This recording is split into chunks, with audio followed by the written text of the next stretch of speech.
Саламатсыздарбы бүгүнкү сабакка катышуулар. Бүгүн сиздер менен интерактивдүү сабакты мен Чыгыс Казакстан облусунун төтенчө жагдайлар департаментинин төтенчө жагдайлардын алдын алуу баскармасынын бас маманы, азаматтык коргоо майору Бексултанова Дина Агзам өткөзөм. Биздин сабагыбыздын такырыбы бүгүн сейсмикалык кауптуу аймакта туратын калкты коргоо болуп келет. Бизди коршогон әлем үнөмө козголуста. Планеталар козголот, жер согуп, суу агат, жабайы табигат үнөмө өзгөрүп отурат. Тек жер бизге өзгөрүшсүз және мызгымас болуп көрүнөт. Бирок кенеттен күтпеген жерден жер асты дабылы эстелет, бүлүкчүл жер дирилдейт, өткүр соккулар менен гасырлар бою бұрын сонду болмаган барлык нерсени жоёт. Жер силкиниси деп аталатын апат бар. Жер силкиниси деген эмне деген суракка келетін болсак, жер силкиниси жер асты дүмпулері мен жер бетиндеги тербелистер болуп келет. Табигаттын бир нече кубулуштары жойкун күч пен кауптуу жер силкиниси менен салыштыра алат. Адамзат тарыхында миллиондаган курбан болгондар, осы табигый апатпен жоюлган жүздөгөн каалар менен кенттер бар. Сонун бул коркунучтуу табигат кубулушу калай жүрөт? Ежелги замандан бери адамдар жер силкинистерине кызыгуучулук танытты. Ар түрлүү халыктардын мифологиясында жер силкинисинин себептери тууралуу немесе мифтик жаныбардын козголушу болор деди деген ойлары, пикирлери болгон. Мисалы, ежелги Жапон аңызына сайкес, Жапон аралдары үлкөн балыктын үстүндө орналасып, онун козголушу жерди дүр силкиндирет деп ойлаган. Сонун катар Солтүстүк Америкадагы үндүстөр жер үлкөн тас бака үстүндө орналасканына сенди.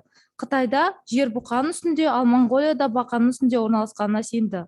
Жер асты катаклизмдеринин табигаты алы күнгө чейин ашылмаган, өйткөнү олардын көпчүлүгүнүн ошактары адам кире алмайтын тереңдикте орналаскан. Жер силкинисинин негизинен 4 тобу бар, азыркы кезде аныкталган. Эң биринчиси ол вулкандык жер силкинистер. Магманын вулкандар каналы бою менен козголуунан пайда болот. Жанартаулардын жанында олардын кызмети жандаган кезде пайда болот. Опурулумдук жер силкинистер, олар таулардагы опурулумдардан жерди опурлауынан ири жер асты үңгүрлөрүндөгү опурлаулардан болот. Тектоникалык жер силкинистери жер кыртысынын козголуштарынан туындайды және техногендик жер силкинистер адамдардын ис-аракетинен туындайды. Мисалы үчүн суу коймаларын салуу, мунай, газ және жер асты сууларын соруу, катты жарылыштардан пайда болот. Биздин областа вулкандан башка жер силкинистеринин барлык түрлөрү болушу мүмкүн. Өйткөнү бизде вулкандар жок, ал эң кауптуусу олардын ичинде тектоникалык жер силкинистери. Тектоникалык жер силкинистери жер кыртысында жердин эң жогорку катты кабатында пайда болот. Жер кыртысынын эки негизги түрү бар. Материктер туратын континенталдык және мухиттардан түбүн курайтын мухиттык. Жер бетинен астеносферага дейин орналаскан жер кыртысы литосфера деп аталады. Литосфера жумуртканын жарылган кабыгына окшош. Сиз жумуртканы сындырган кезде кабык үлкөн және кичүү бөлүктерге бөлүнөт. Жер бетинде бул бөлүктөр литосфералык плиталар деп аталады. 6 үлкөн плита және 20-дан астам кичүү плиталар бар. Жумуртка кабыгынын бөлүктеринин айырмачылыгы литосфералык такталар козголмалы және жылына 1-6 сантиметрге дейинки жылдамдыкпен ар түрлүү багытта козголот. Калкымалы плиталар кездешет, бири-бирине жагылады және бир үлкөйлөс олардын катып калууна келип согат. Бул шеттерде көрнөөдүн жогорулауына акелет. Сонунда плиталар бири-бирине жабышып турган тистер бузулуп, плиталар жүзүүдө жалгастырады. Бул сакталган энергиянын кенеттен босотулуу және катты жер силкинисин тудурат. Эгер сиз жер шарынын картасына катты жер силкинистеринин эпицентрлерин колдонсаңыздар, онда эпицентрлер жеке тар аймактарда литосфералык плиталардын шекараларында шоғырланганын байкоого болот. Жер бетинде эң белсенди 2 сейсмикалык белдөө бар. Тынык мухит белдөөү, ол Тынык мухитин коршоп турган жер силкиниси аймагы. Жер шарынын барлык жер силкинистеринин шамамен 90% осунда болот. Жер Орта теңизи, Азия белдөөү, Жер Орта теңизинен чыгыска карай Туркия, Иран және Солтүстүк Үндүстан аркылуу барлык жер силкинистеринин 5-6% осунда өтөт. Және жер силкинистеринин калган 4-5% орта мухиттык жоталардын боюнда немесе плиталардын ичинде болот. Жер сілкінісі ошақтары болған немесе күтілетін аумақ сейсмикалық аймақ деп аталады. Қазақстан Республикасында сейсмикалық қауіпті өңірде мынадай облыстар бар: Алматы облысы, Қызылорда облысы, Шығыс Қазақстан облысы, Маңғыстау облысы, Жамбыл облысы және оңтүстік Қазақстан облысы. Мұнда 6 миллионнан астам адам тұрады. Республиканың өнеркәсіптік әлеуетінің 40% жуығы шоғырланған. Шығыс Қазақстан сейсмобелсенді өңірі. Өзінің географиялық орналасу бойынша Қазақстанның сейсмикалық белсенді белдеуінің шығыс бөлігін алады. Жер сілкінісінің ошақтары аймақтың өзінде жергілікті жер сілкіністері орналасқан. Олар негізінен Кенді Алтай мен Тарбағатайдың таулы аудандарында және Шығыс Қазақстан облысының тыс жерлерде транзиттік жер сілкіністері орайластырылған. Бұл ошақтар Оры және Моңғол Алтайындағы сейсмикалық белсенді аймақтармен байланысты болуы мүмкін. Қазақстан Республикасының сейсмикалық аудандастыру картасына сәйкес, облыс аумағының 15% 6 балдық аймақта орналасқан. Оның ішінде Абай, Аягөз, Бесқарағай, Барадулиха және Шыманайха аудандары. Аумақтың 28% 7 балдық аймақта орналасқан. Оның ішінде Өскемен, Ридер, Серебрянск және Алтай аудандары. Аудандарға келетін болсақ, оның ішінде Глубокий, Жарма, Күршім, Көкпекті, Ұлан және Үржар аудандары тағы сейсмикалық қауіпті аудандарға жатады. 8 балдық аймақтағы аумақтың 15%, оның ішінде Зайсан қаласы аудандары, Зайсан, Қатон-Қарағай және Тарбағатай аудандары сол 8 балдық аймақтағы сейсма қауіпті аудандарға жатады. Аумақтың қалған 4%, 9 балдық аймақта, оған Қатон-Қарағай ауданы жатады. Жер сілкінісінің негізгі сипаттамаларын қарастырайық. Жер сілкінісі пайда болатын жер тереңдігіне серпімді сейсмикалық толқындар барлық бағытта бөлінетін жер гипоцентр деп аталады. Жер сілкінісі ошағынан су бетіндегі толқындарға ұқсас толқындар шығады. Егер ол қандай да бір лақтырылған затпен ашылынса, бұл адамдар сезінетін және жойылуға келетін сілкіністерді тудыратын сейсмикалық толқындар. Эпицентр деген не деген сұраққа келетін болсақ, бұл жер бетіндегі гипоцентрдің проекциясы. Грек сөзінен эпи деген ең қысқа қашықтағы жер сілкінісінің орталығы. Эпицентр бұл жер бетіндегі нүкте емес, біраз километрмен өлшенетін кейбір аудан. Жер сілкінісінің ең үлкен күші бар. Қарқындылығы белгілі бір жердегі жер сілкінісінен болатын залал дәрежесі. Ол арнайы таразылардың көмегімен нүктелерде анықталады. Қазақстанда және тәуелсіз мемлекеттер достастығының кейбір елдерінде, Европада 1964 жылы сейсмологтар Медведев, Шпойгайгер және Карник әзірленген шкаланы қолданады. Бірінші әріптен аты ғалымдар мен аталардың мектебі. Мысалы, 3 фрагмент алайық. 4 ұпай орташа жер сілкінісі. Үйлерінде сезіледі, көпшілік ұйықтап, кейбіреулері оянып кетуі мүмкін. Терезелер, есіктер, ыдыс-аяқтар, едендер мен қабырғалар дірілдейді. 7 ұпай өте күшті жер сілкінісі. Адамдар қорқады, үй-жайлардан қашады, көбісі аяғында әрең тұрады. Үлкен қоңыраулар өздігінен қоңырау шалады. Тас ғимараттардың қабырғаларында жарықтар пайда болады. Жеке құрылымдар бұзылады, көшкіндер, кішігірім тау көшкіндері, жолдардағы жарықтар болуы мүмкін. 11 ұпай ол апат түріне жатады. Барлық ғимараттардың, көпірлердің, жолдардың бұзылуы, кен жорықтар және топырақтың қозғалысы, көптеген тау көшкіндері. Қауіпті апатты қалай болжауға болады деген сұраққа келетін болсақ, табиғи элементі алдын алу болжауға болатын бір қатар белгілер бар. Жақын жер сілкінісінің белгілері: су айдындарындағы су деңгейінің күрт өзгеруі немесе оның бұлттануы. Бұрын болмаған жерлерде газдың иісі. Шашыраған жарық түріндегі жарқыл жарық бағаналары, жарқыраған шарлар. Ашық аспанда күн күркіреуі. Ұшқын жақын орналасқан, бірақ бір-біріне қатысты емес электр сымдары. Дүрілдеуі. Жер бетінің әлсіз дүмпілдері. Электромагнитті аспаптар жұмысындағы бұзылыстары. Жануарлардың ерекше мінез құлқы. Ежелгі дәуірден бастап, бүгінгі күнге дейін жер сілкінісі алдында жануарлардың оғаш мінез құлқының көптеген мысалдар белгілі. Мысал үшін, Ленинканың тұрғындарының бірі, ол 1988 жылы Армениядағы жер сілкінісіне қатысты.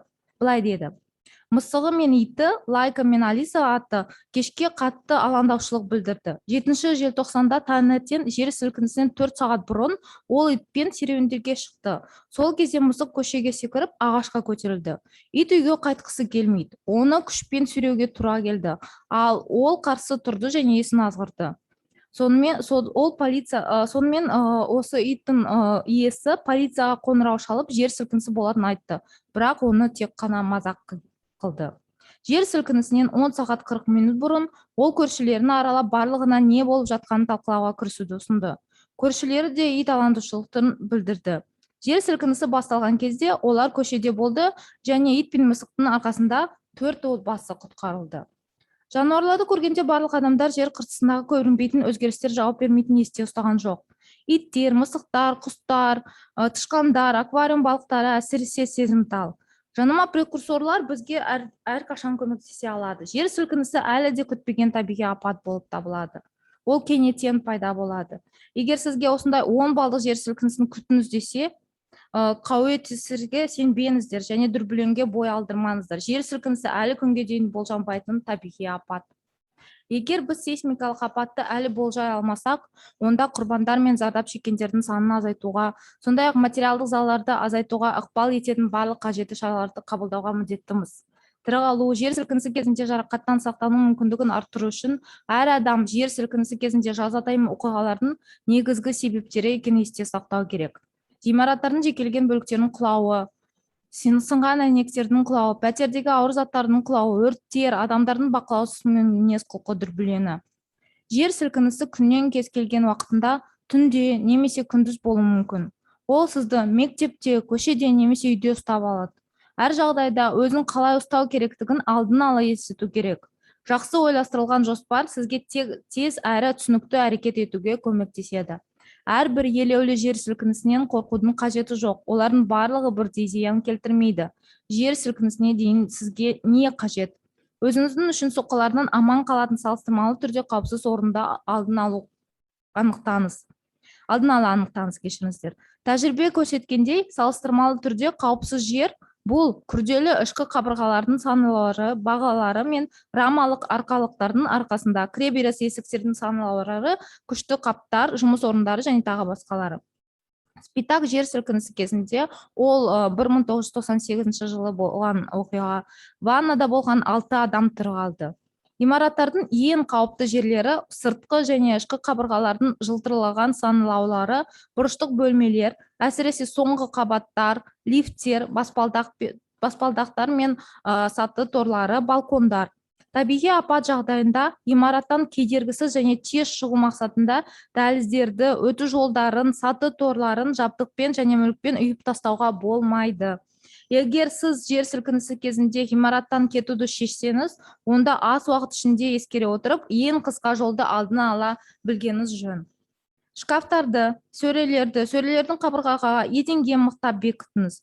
Мерттен кем кереуеттердің бар, терезе жоқ, сөрелер үстінен кереуеттер жиһаз тиіс жауып тастауға, ғимараттан бөлмелерден ажырату электр энергиясын ажыратып, газ бен су пәтердегі өшіруге тырысыңыз. Консервіленген тамақ пен су, портативті электр шамы, өрт сөндіргіш, алғашқы медициналық көмек жинағы бар, қосалқы батареялар бар, радио, алғашқы балдың әдістерін үйреніңіз көмектеріңіз. Яғни осы жоғарыда аталған нәрселеріңіз сізде әрдайымда қол астында болуы қажет. Жұмыс оқу орнына және тұрғылықты жеріне қарамастан 90-на 1 рет сейсмикалық жаттығулар жүргізу қажет. Жер сілкінісі кезінде не істеу керек екен? Бірінші қадам. Ешқандай дүрбелең болмау керек. Жер сілкінісі кезінде эмоцияларды өшіру өте маңызды. Жер сілкінісі элементті есту арқылы адамның психикасына ең көп қысым жасайды. Көбінесе жер сілкінісі қатты дауылмен, сынған ыдыс-аяқтың, әйнектің, жиһаздың сынуымен, тегістеулімен, құлаған заттардың дауысымен, қасіретпен, қайтыс болған адамдардың жылауымен бірге жүреді. Оған дайын болыңыздар. Жаңа дыбыстарға жауап бермеңіздер. Дауыл мен қоңырауға қарап, барлық жаңа бұзылуларды байқамағаныңыз және қауіпті құтқарылуыңызды осыған тырысыңыз. Апаттың сүретін жойылу мөлшерін кейінірек орнатуға болады. Жер сілкінісі кезінде есіңізде болсын. Бізде ғимараттың қауіпсіз жеріне пана алуға немесе ғимараттан мүлдем кетуге уақыт бар. Сонымен Спитакта тұратын бір адам бәрі 40 секундта созылды дейді. Алдымен бәрі лақтырылды. Ол 15 секундтың үзіліс болды. Содан кейін бірден солға оңға 2 итеру, содан кейін бәрі құлады дейді. 15-20 секунд ішінде осындай оқиға орын алды. Сіз қауіпке неғұрлым тез жауап берсеңіздер, құтқарылу мүмкіндігі соғұрлым көп болады. Көбінесе қайғылы жағдай адамдар ұзақ уақыт бойы үстелдің астына көтерілу керек пе, жоқ па, ол лайықты немесе әдепсіз болады ма, жоқ па деп ойланғандықтан болады. Күлкілі көрінуден қорқу бірінші сәтте қорқыныштан сезімнен гөрі күшті және өте бекер. Ойда сәттер жоғалады, көбінесе өмірдің өзіне тең. Егер жер сілкінісі болмаса, сіз бәрімен бірге күлкілі түсінбеушілікке күлесіз. Ал егер апат орын алса, қайта сақтандыру үшін 100 рет мақтаныңыз. Егер сіз ғимараттың бірінші қабатында болсаңыздар, жүгіргеніңіз немесе ашық терезеден көшеге секіргеніңіз жөн, бірақ мұны сақтықпен жасау керек. Жер сілкінісі кезінде үйлердің айналасындағы 2-5 метрлік аймақ өте қауіпті болады. Плиткалардың сынықтары, кірпіш, гүл құмырлары және қораптар, балкондарда сақталған заттар, сынған электр сымдары құлап, адамдарға зиян келтіруі мүмкін. Мұндай бұршақтың астына түсу өте қауіпті.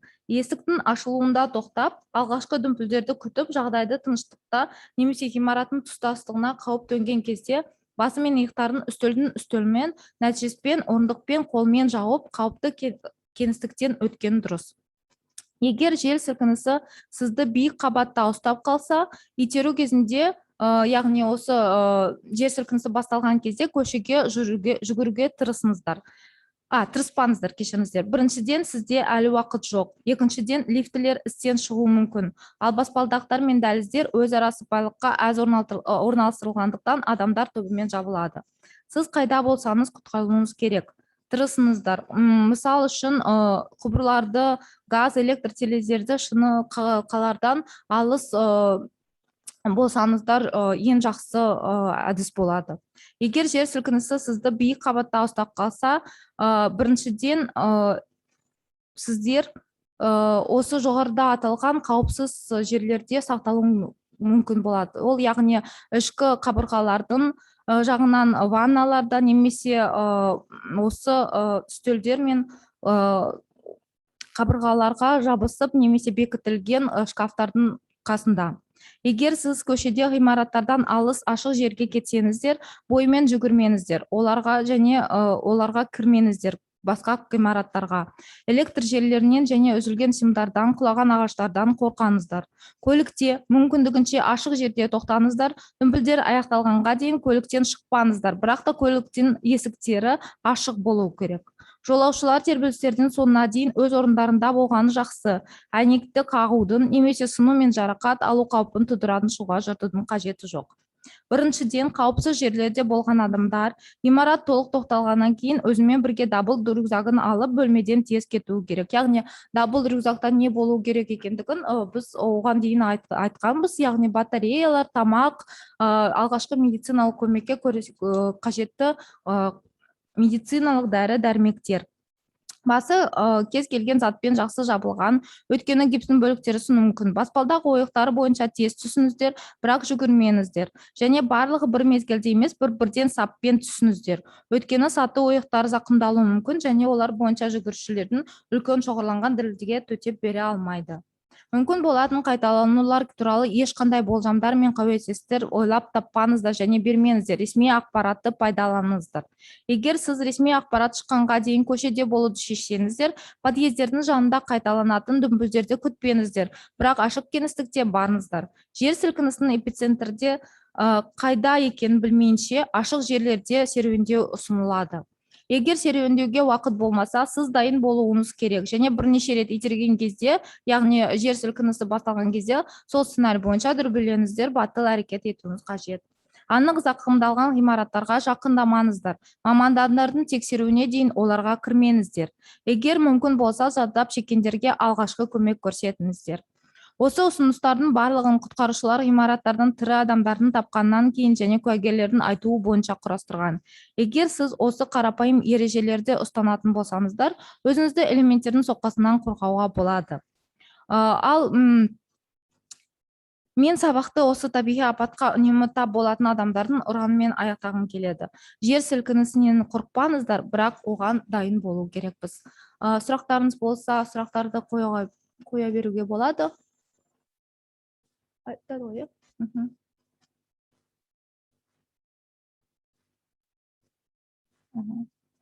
Сурактарыңыз болмаса назарларыңызга үлкен рахмет. Сау болуңуз.